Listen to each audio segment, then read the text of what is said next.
একটি ছেলে ছিল। সে যখনই খেতে বসত তখন তার বাবা তাকে নিজে টাকা উপার্জন করার জন্য বাসার বাইরে বের করে দিতেন। কিন্তু ছেলেটি ঘুরে ফিরে আবার বাসায় চলে আসত। তার বাবা তাকে এভাবে প্রায়ই বাসার বাইরে পাঠিয়ে দিতেন, কিন্তু সে কোনো কাজ না করে বাসায় চলে আসত। এভাবে কিছুদিন চলতে থাকে। একদিন তার বাবা প্রচণ্ড রেগে গেলেন, ছেলেটিকে বকাঝকা শুরু করলেন।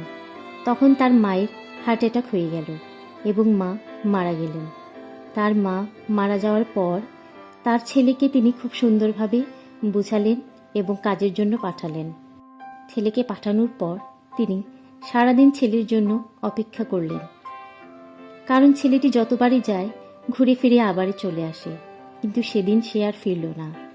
তার বাবা তার জন্য অপেক্ষা করতে থাকলেন এবং মনে মনে খুব কষ্ট পেতে থাকলেন।